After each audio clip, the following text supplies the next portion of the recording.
Incompetent Boris. Prime Minister stunned as Penny Mordaunt coped with US trade deal in the blink of an eye. Penny Mordaunt is laying the groundwork for a post-Brexit free trade deal between the UK and the US. The trade minister has been meeting with officials in numerous US states in a bid to increase economic ties. The end goal appears to be the future signing of a free trade deal with the US, but the White House is currently hesitant about such a move. During her cross-state visit, Ms. Mordaunt has agreed to process memoranda of understanding with 4 states. She was the first UK minister to visit Oklahoma, one of the states on this list. The state is now also in discussion with Tees Valley following prompting from the Department for International Trade, the paper reports.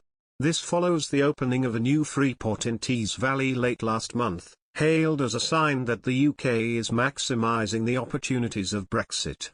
Similar agreements to process memoranda of understanding have also been achieved with Georgia, Tennessee, and South Carolina. In a speech at Atlanta last week, Ms. Mordaunt said Brexit should be viewed by the US as a massive opportunity to anyone who believes in democracy and the power of trade as a force for good in the world. She compared the UK's split from the EU to the American War of Independence. The minister said, "When America set itself free, it was a small economy. It is my hope that our move will act as a catalyst of greater trade liberalization around the world." Despite all the speeches, visits and agreements, the UK still appears a long way off agreeing a free trade agreement with the US. British Environment Secretary George Eustice recently said it's just not a priority for the US administration. This has been seen as a snub from President Joe Biden, who has meanwhile offered to suspend tariffs on some imports from Japan and, more significantly, the EU.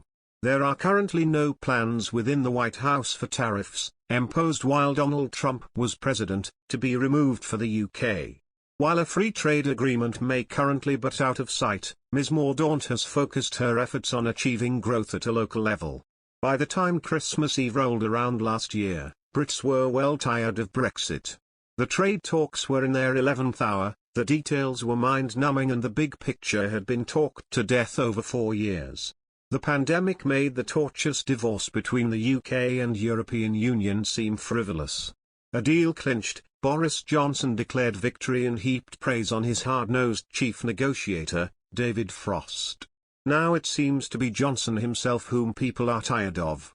Brexit is no longer an electoral cash machine for the Prime Minister, as the shock defeat in Brexit voting North Shropshire, a seat the Tories held for some 200 years, proved. There has been a tsunami of criticism over the Prime Minister's policy judgment and integrity. And in a major blow, Frost has now resigned. In his resignation letter, Frost urged Johnson to deliver on the opportunities Brexit gives us, namely to create a low-tax, lightly regulated economy. And yet, Brexit imposed economic costs and opened new fault lines within the Conservative Party that now threaten the Prime Minister's leadership. Over the past year, Brexit has lurked in the background of disputes over fish, the migrant crisis and a shortage of truck drivers. It moved to the foreground again with rancorous debates about trade rules with Northern Ireland, which had special status under the agreement that Boris Johnson made and now wants changed. Those negotiations, which threatened to blow up the entire trade deal, will continue into next year.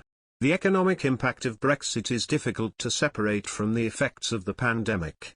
But where it is possible to draw some conclusions, they tally with what dispassionate observers predicted. The deal wasn't a car crash for the economy, but it's easy to hear that hissing sound of air leaving the tires.